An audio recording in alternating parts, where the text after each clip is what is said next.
Parents made me their financial lifeline, then cut me out of their will for lazy brother. Now they're showing up at my apartment demanding cash. My name is Aiden, and any questions I had about my place in my family were eradicated the day I learned about the will. It wasn't even a dramatic sit-down in which my parents revealed the news. No. I found out purely by mistake, via sheer dumb luck. It happened a few months back when I was at their house, which I had been helping them pay for the past 5 years. The mortgage, the occasional supermarket run, and even household repairs. I was the one who kept everything together, while my brother Noah did nothing. And when I say nothing, I actually mean nothing.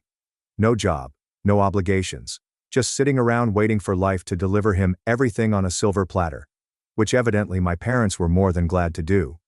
That day, I was assisting my father with some paperwork, because as usual, neither of them could be bothered to figure out how to do things for themselves. He had requested me to scan certain documents for him, a slew of legal and financial documents, and I didn't think twice about it until I saw them. A folder labeled, Estate Plan and Last Will and Testament, was right there in the stack. I don't usually snoop, but curiosity got the better of me. After all, I had been the one to ensure they had a roof over their heads. It wasn't out of the ordinary to ponder how things were set up for the future. So I opened it. And that's when I noticed the words that made my stomach plummet. Everything, and I mean everything, was going to Eric. The house, their savings, and their property. There was no mention of me except from some generic remarks about how much they loved both of their sons. Yes, sure, equally. That is why they ensured that their golden child would inherit everything, while the son who kept them afloat received only a footnote. I felt foolish. Here I was, bending over backward for them, making sure their bills were paid on time, ensuring they never had to worry about food, while they sat back and prepared for a future in which I received nothing. And Noah? He wasn't simply lazy. He was entitled. He never raised a finger to assist them, never donated $1, yet he had somehow persuaded them that he deserved everything. Maybe because he was the younger son, because they constantly babied him, or because he knew how to manipulate them. Whatever the reason, they'd made their decision. I sat there staring at the page, shivering with wrath and betrayal. How long did they plan this? Had they always planned for me to be their free financial safety net, offering nothing in return?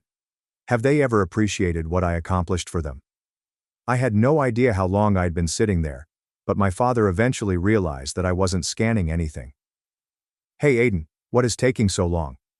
he inquired, stepping back into the room. I didn't even bother hiding the will. I raised it up and looked him in the eyes. "Is this how it is?" I responded, my voice strangely calm. "Everything to Noah, after all I've done for you?" My father's face turned pale for a moment, then he sighed like if I were a small child throwing a tantrum. "Aiden, it's not what you think." "Really?" I snapped. "Because it appears very clear to me. I've been paying your mortgage, assisting with groceries, and cleaning up the house while Noah has done nothing, yet you still believe he's the only one who cares." Dad was embarrassed, but instead of explaining himself, he simply said, "It's complicated." That was it. No apologies. There is no attempt to rationalize it beyond those two worthless words. Just a poor apology and an eager expression, as if he was waiting for me to drop it and return to being their personal ATM. I should have gone out right then, but I wanted to hear from each of them. So I called out for my mother. When she came in and saw the will in my hands, she didn't respond well. She had the decency to appear guilty. But what she said made my fury boil. "Aiden, honey, you don't need the inheritance," she whispered softly, as if she were doing me a favor. "You do a good job. You have a strong sense of self. Noah, well, he struggles. We just want to make sure he is taken care of." That was the moment something inside of me shattered. They were not even in denial. They understood exactly what they were doing, and they believed it was entirely right. They had spent years tolerating Noah's sloth, and now they planned to reward it by giving him everything, while I was treated as an afterthought. I took a long breath, tightened my jaw, and placed the will on the table. "Got it," I said, my voice strangely calm. "Glad to know where we stand." Then I turned and marched out of the house, disregarding their protests and slamming the door behind me. They had made a decision. Now it was time for me to make mine. I did not return to their place after that. I did not call. I did not check in. For the first time in years, I let them deal with their own dang problems. If they needed to mend something, they could figure it out. If they wanted groceries, they could make their own way to the store. Most significantly, if the mortgage bill arrived, I would no longer be responsible for paying it. The hush lasted almost 2 weeks. At first, I guess they thought I was simply pouting and would crawl back like usual. Apologize for questioning their decision. But as the days passed with no news from me, and more significantly, no financial assistance, you could almost sense the change in their mood. Then one afternoon, my phone vibrated. Dad texted, "The property taxes are due." That was all. No. "Hello. How have you been?" No. "Sorry for what happened." No. "We sincerely appreciate everything you've done." Just a cold transactional statement, as if I were still the walking bank they might tap into at any time. I stared at the computer for a time, almost amused by how predictable the results were. They truly believed that they could simply demand money as if nothing had happened, and that I would continue to serve as their financial safety net, even after they made it apparent that I was disposable. I said calmly, "I'm sure Noah will handle it, since the house is his and all." It took exactly 5 minutes until my mother called. I let it ring. Then another text came in. Mom texted, "Aiden, please don't behave like this. We need to talk." Oh, now they wanted to speak. Now that their debts were stacking up, reality was finally staring them in the face. I waited an hour before responding, "There's nothing to talk about. You've made your choice. Now you can live with it." I figured it was the end of the day. I had made my position clear, and no part of me felt terrible about it. But then Noah decided to join in. His text arrived late that evening. The moment his name appeared on my phone, I knew it was going to be something nasty. Sure enough, when I opened it, I was met with utter entitlement. Noah texted, "Dude, why are you such a drama queen? It's not a huge deal. Just help them out as you normally do." I almost laughed. Not a huge deal. He actually seemed as if I had no right to be upset about this. I responded by typing, "No, I think you've got it covered since you're the favorite and all." Noah texted, "Oh my God. Are you really furious about the will? Grow up, guy. It's only money." Oh, suddenly it was only about money. It didn't matter anymore now that he had the inheritance. The hypocrisy was staggering. I responded, "So you won't mind spending some of that money to pay for the mortgage, right?" Silence. A few minutes later my mother texted me again, this time in full guilt trip mode. Mom texted, "Aiden, we are your parents. The family takes care of one another. We did so much for you growing up, and now you're simply abandoning us." I had to take a deep breath to keep from tossing my phone across the room. Abandoning them. I'd spent years ensuring that they never had to struggle, while they coddled and rewarded Noah's lazy behavior. And now that they'd had to face the repercussions of their own actions, I was the bad guy. I was not falling for it. Not this time. I said, "You made it clear that I wasn't a member of the family when you left me out of the will. Noah can now care for you." I can imagine my mother gasping loudly. She had a knack for playing the victim, even when she was in the wrong. A few minutes later, my father sent another text, and this one made me furious. Dad texted, "We aren't asking for much. Just enough to pay the mortgage for a few more months while we work things out. Do not be selfish." Selfish. The word caused my blood to boil. I'd been bailing them out for years, devoting my own money, time and energy to make their lives easier. I had done all a good son should do. So how did they repay me? I made sure I received nothing in exchange. And now that I finally stood up for myself, I'm the one being selfish? I tightened my jaw, took a long breath and replied, "No. I'm finished." Then I shut off the phone. They'd made their choice. They were now going to have to live with it. The stillness lasted one day. I knew my parents would not give up so quickly, but I wasn't prepared for what happened next. The next morning, I received a notification on my phone. A bank transfer request. I grimaced as I unlocked my phone to check. It was from my mother. She had genuinely emailed me a request for money as if I were an ATM. "What is the amount?" $3,500. I looked at it in surprise, partially chuckling at the arrogance. There's no message. There's no explanation. Just a cold, blatant demand for the precise amount required to cover their outstanding mortgage. They didn't even ask anymore, they just assumed I would give in. I declined without hesitation. Not even 5 minutes later, my phone rang. It was Mom. I let it ring. Then followed another text. Mom texted, "Aiden, I understand you saw the request. Why did you decline it?" I took my time before responding. Because it is not my responsibility. Try Noah. Another call. Declined. Then another text. Her message read, "We're going to lose the house if you don't help us." Oh, this was an emergency. After years of exploiting me as a walking wallet, they were finally facing the repercussions. I responded, "Maybe you should have thought about that before deciding I didn't matter." A few seconds later, Dad joined in. "Dad, are you really going to let your parents be homeless?" That one had me laughing out loud. The manipulation was so obvious it was almost comical. They weren't broke. They were not going to be put on the streets. They simply didn't want to go into their personal savings because they were accustomed to me covering everything. I disregarded them for the remainder of the day.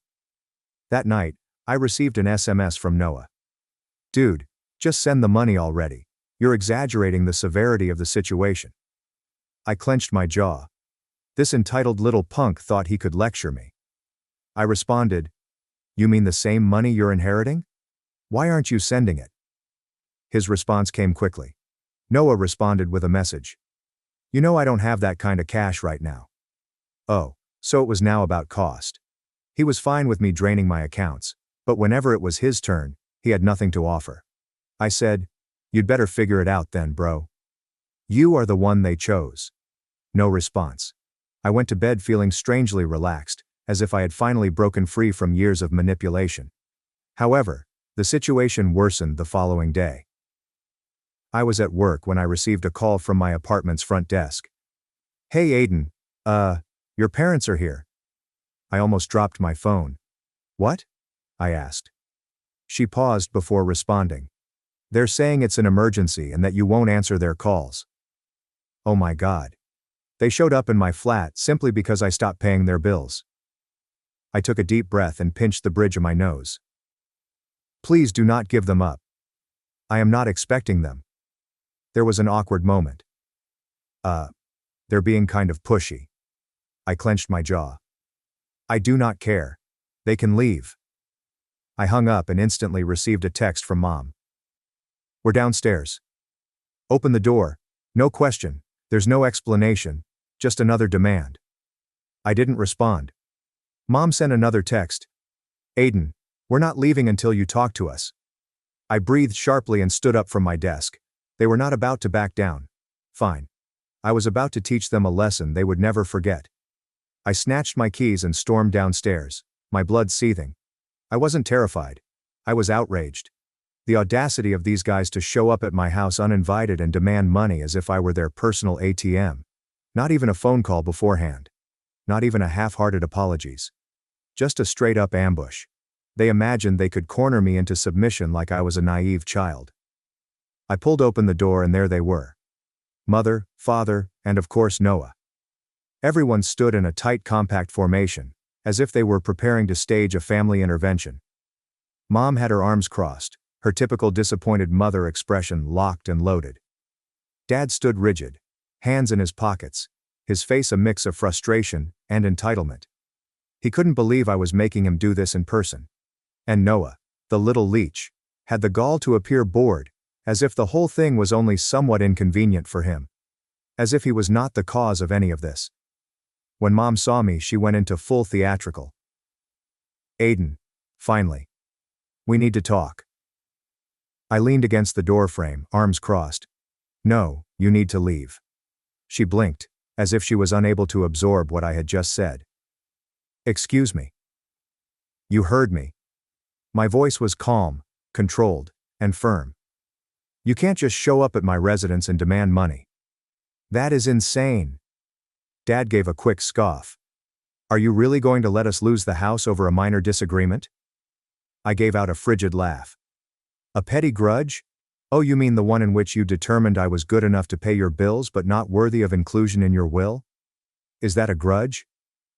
Mom gasped and clutched her chest as if I had just hit her. Aiden, that is not fair. We merely did what we believed was best for the family. I tilted my head. Best for the family? You mean the best for Noah? Simply say it. Silence. A prolonged heavy silence. Noah, who had been unusually silent until now, finally spoke up. Look, man, I don't want to get involved in this. I did not ask for anything. I turned to him, finally letting go. No, you simply sit back and accept all that is given to you. You are 28 years old, Noah. Get a damn job. His face grew crimson. What the hell, dude? I stepped closer. You've heard me. Do you want to inherit the house? Begin acting like a homeowner. Do you want to be the golden child? Begin paying their damn bills. I'm done being your personal banker.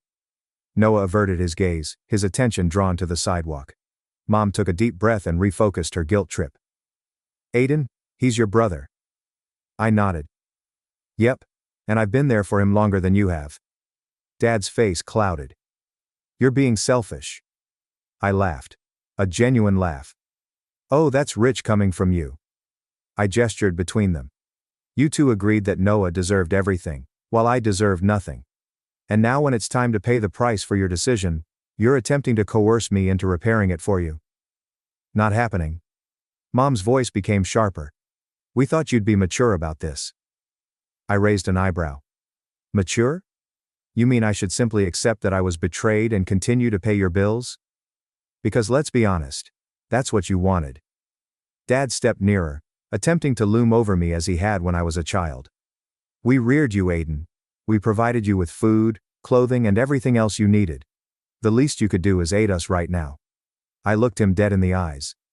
I already have. For years. You repaid me by cutting me out. Mom's lips twitched. We thought you'd understand. I exhaled and shook my head. Oh, I understand completely. I understand that I was never your family, but rather a paycheck. Once again, there is silence. An oppressive and unmistakable silence. I turned to see Noah, who was still trying to be invisible. And you? What is your excuse? You had plenty of time to mature, organize your life and contribute. But you didn't, since you were confident they'd look after you. And when they're gone, you just expect me to step in, right? Noah eventually snapped. What would you like me to say, man? I did not ask for this. I nodded slowly. Right. You did not ask. You just benefited. His mouth opened and then closed. Nothing. He had nothing. Mom tried one final guilt trip. Aiden, we are family. Family takes care of one another. I stared at her for a long time before responding. Exactly. So why didn't you care for me? She froze. No words. No comeback. Nothing. I exhaled slowly, feeling lighter than I had in years. We're done here. I turned and walked back inside, shutting the door behind me. My phone buzzed before I even got back to my couch. Dad sent a new text.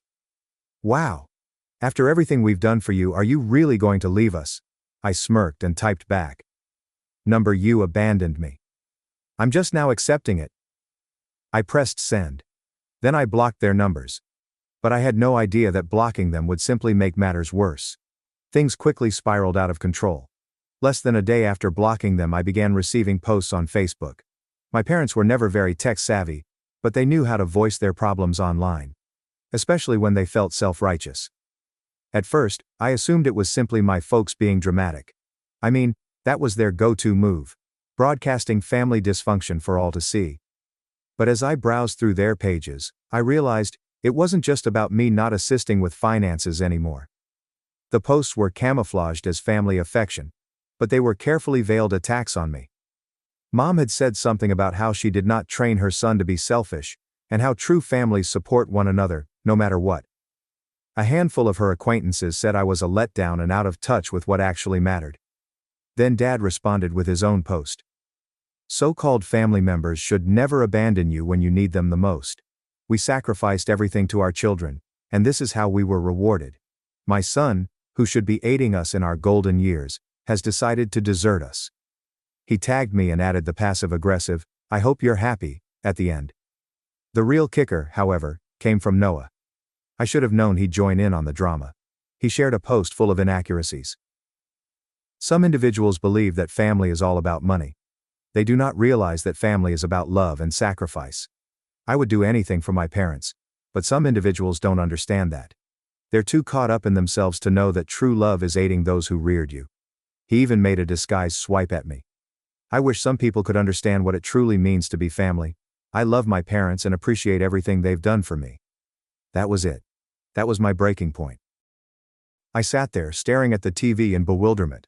How had things come to this point? They turned the entire situation around. I was made the villain, the selfish son who refused to support his sacrificed parents. The son who didn't appreciate all the affection parents showed me throughout the years. How could they? I'd always been the person who worked hard. The person who donated. The person who has never complained. I had to accept that they had somehow convinced themselves that they were correct. And now they were informing everyone that I was the problem. I didn't want to react immediately. I took a step back, collected my thoughts, and waited several hours. I wanted to be sure I wasn't just jumping into something out of rage. But when I thought about it, I decided I couldn't let them get away with it. If they were going to drag my name through the mud, I was going to correct the record. So I grabbed out my phone and began typing. I created my own Facebook account, which I kept for close friends and true family, and wrote a lengthy update. I was not interested in playing their game.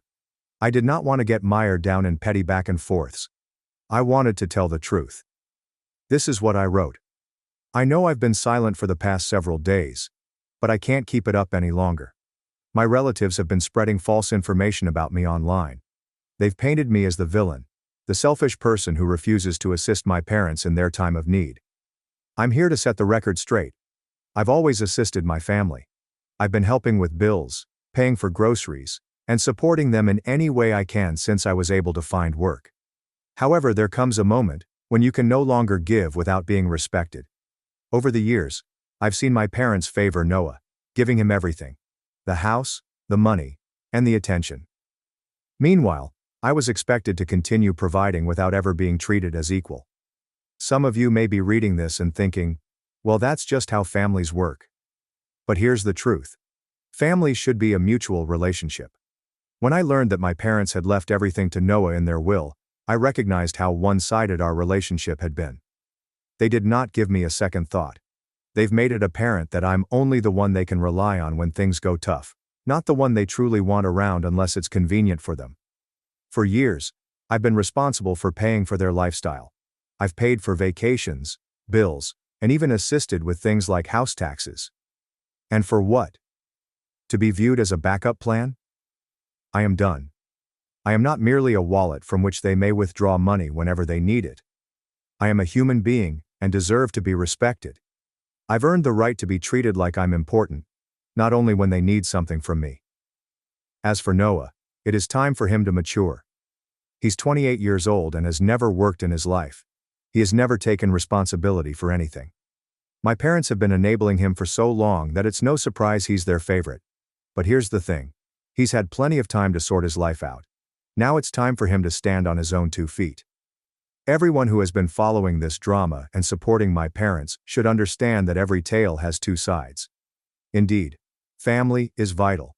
However, it's also about mutual respect. I've contributed enough for a lifetime, and I won't apologize for taking a step back. This is not me turning away from my family. This is my last decision to choose myself. And to my parents, I wish you the best. But I'm done being your doormat. When I hit the post, I felt a sense of relaxation.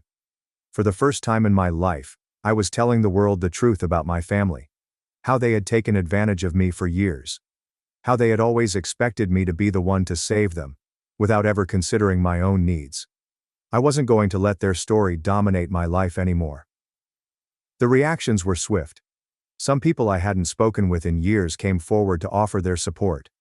A handful of my cousins, my parents' friends, and even some distant relatives liked the post and messaged me privately, apologizing for what I had gone through. It was so liberating to finally have the truth out there, not hidden beneath guilt trips and deceptive conduct. Then followed the backlash. My parents and Noah went crazy. Noah texted me, "You are a traitor. You really have to air all of our business like this? You have no regard for family." Dad called me and virtually yelled into the phone, "You have ruined everything, Aiden. You're going to regret this. You will regret shutting us off. You will regret abandoning your own family." But I did not regret it. Not for 1 second. I blocked them all. I was finished. For the first time in my life, I was free. Free of the toxic grasp they held on me for so long. As the days passed, I felt a weight lift off my shoulders. I had had enough of being treated as less than. I was tired of always having to solve everyone else's problems. And suddenly, I had the freedom to live my life on my own terms. So no, I don't feel horrible about cutting them off. I deserved better. I still do. And from now on, I intend to surround myself with people who value me for who I am, not what I can give them. It is time for me to move forward. For good. And I will. Please share your ideas in the comments below. Thanks for watching and diving into this wild family drama with me. If you love Reddit family drama, don't forget to subscribe and turn on notifications so you never miss the next one.